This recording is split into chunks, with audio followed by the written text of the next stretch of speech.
A Coca-Cola gasta bilhões e bilhões em publicidade todo ano, mas nunca tenta te vender o produto de verdade. Eles vendem uma ideia, felicidade, harmonia, união.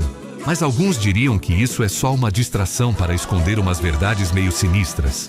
A empresa já foi acusada de causar doenças, secas, exploração de trabalhadores e várias outras coisas bem pesadas. Então se prepara, porque a gente vai começar uma viagem pela história absurda da Coca, que passa por 3 séculos diferentes.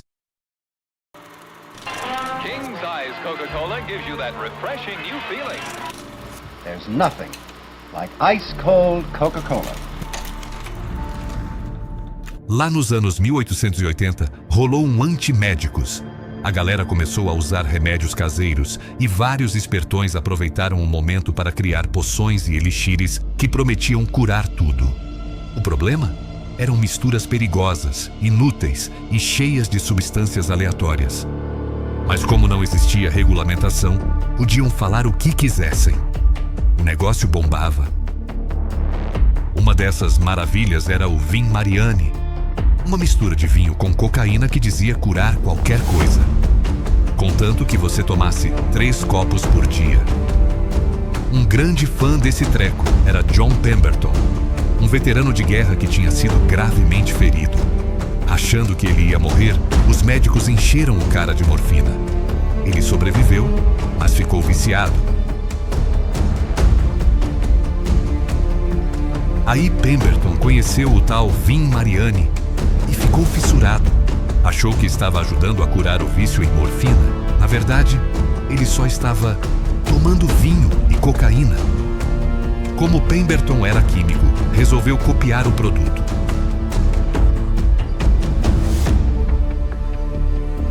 Em 1884 lançou o French Wine Coca, basicamente o Vin Mariani com alguns ingredientes extras. Mal sabia ele que aquilo viraria a Coca-Cola. Só que 1 ano depois veio a proibição de bebidas alcoólicas em vários estados. Pemberton teve que tirar o vinho da fórmula e substituir por água com gás. Ficou horrível. Então ele encheu o negócio de açúcar. Sem o vinho, o nome tinha que mudar. O contador dele, Frank Robinson, sugeriu Coca-Cola. A empresa até tenta dizer que o nome não significa nada, mas era bem literal. Vinha da noz de cola, cafeína, e da folha de coca, cocaína. E sim, era cocaína mesmo. A Coca-Cola nega até hoje, mas está documentado.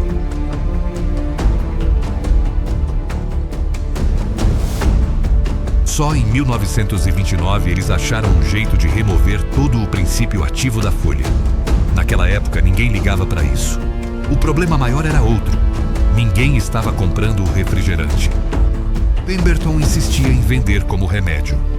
Tônico para o cérebro, curador de cabeça, etc. Mas tinha 1000 produtos iguais. Doente, viciado e sem dinheiro, Pemberton morreu em 1888 sem imaginar o que sua criação viraria.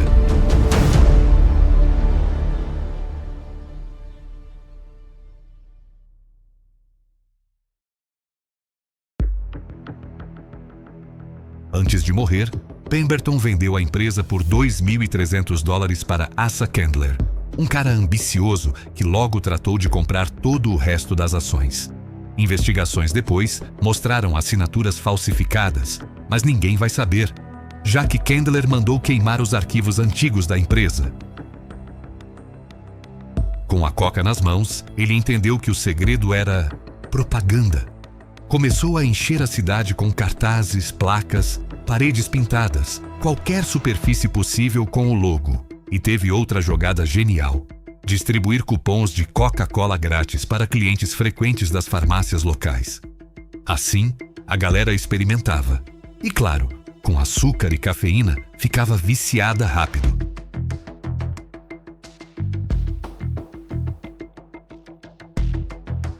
Só que vender como remédio não funcionava. Então mudaram a estratégia. Agora a Coca era só uma bebida gostosa e relaxante para qualquer pessoa.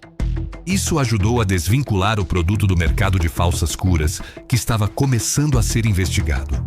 A popularidade explodiu.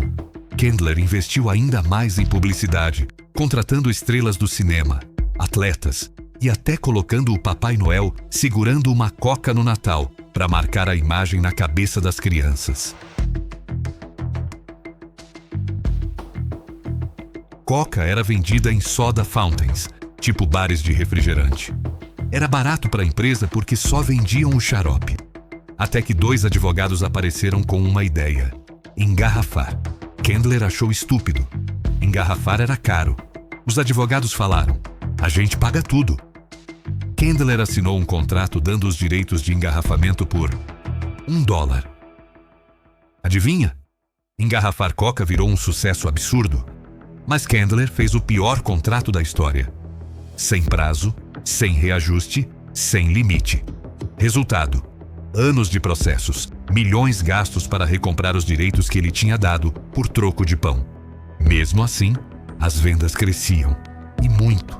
E sempre por causa da propaganda, não do sabor.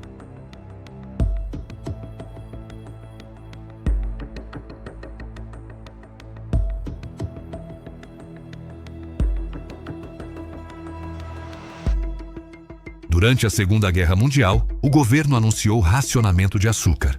A Coca disse que precisava ser isenta porque era essencial. Absurdo? Sim. Funcionou? Sim. A empresa colocou um executivo próprio dentro do conselho de racionamento e prometeu: todo soldado em qualquer lugar vai ter Coca por 5 centavos. Eles perdiam dinheiro, mas ganhavam imagem. Parecia patriótico.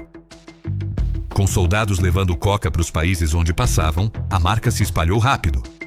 Hoje só 2 países não vendem Coca: Cuba e Coreia do Norte. Mas tem um detalhe: enquanto nos Estados Unidos eles falavam em patriotismo, na Alemanha nazista também estavam distribuindo Coca e aparecendo ao lado de suásticas. E quando o mercado alemão ficou difícil, criaram outra bebida com restos de alimentos: a Fanta. Sim, nasceu na Alemanha nazista.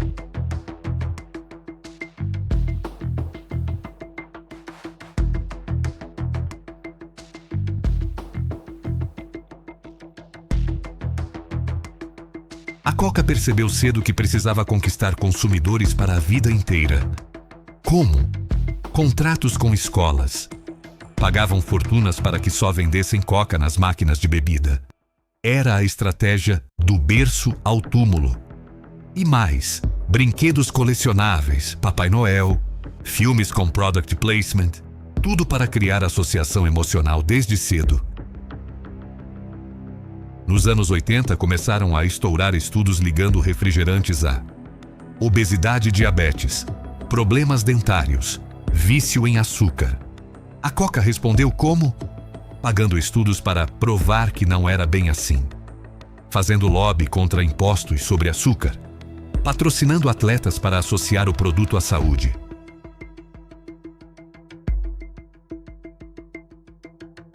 Quando tentaram entrar no mercado saudável, lançaram a água Dasani. No Reino Unido descobriram que era água da torneira. E ainda contaminada. Milhões de garrafas recolhidas. Teve mais escândalos. 1999. Crianças doentes na Bélgica depois de beber Coca. Recall gigante França. Mais de 100 casos Índia. Acusações de contaminar o solo com resíduos tóxicos. México. Exploração de recursos hídricos e favorecimento político. E a lista segue. Acusações graves na América Latina. Na Colômbia, vários líderes sindicais de fábricas engarrafadoras foram assassinados desde os anos 80. Houve denúncias de sequestro, tortura e envolvimento com milícias. A Coca nega. Mas os medos trabalhadores dizem que ser sindicalizado virou risco de vida. Guatemala também teve denúncias semelhantes. Isso gerou o movimento Stop Killer Coke.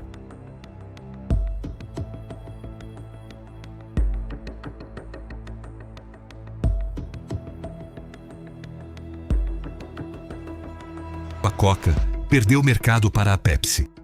A Pepsi lançou o desafio Teste Cego. As pessoas preferiam Pepsi. A Coca então decidiu mudar a fórmula. Em segredo, criaram o New Coke. O gosto, em testes cegos, era realmente preferido. Mas quando mudaram o produto real, o mundo entrou em caos. Ódio público, cartas, protestos, gente dizendo que a marca destruiu a infância delas. O sabor não era o problema. O problema é que Coca virou parte da identidade emocional das pessoas. Mudar a fórmula foi uma traição simbólica. Meses depois, a Coca desistiu e trouxe de volta a fórmula antiga como Coca-Cola Classic. As vendas dispararam. A marca ficou mais amada ainda. E o mais curioso, em testes cegos, New Coke Pepsi Coca original. Mas as pessoas queriam justamente a que elas menos gostavam no paladar. Isso mostra o poder absurdo da marca. Mesmo com escândalos de saúde, danos ambientais, manipulação política, violações trabalhistas, história controversa, nada disso parece abalar o império da Coca. Porque a Coca nunca vendeu refrigerante, ela sempre vendeu emoção. Família, amigos, nostalgia, momentos bons, memórias afetivas. E contra isso, nenhum argumento lógico consegue competir.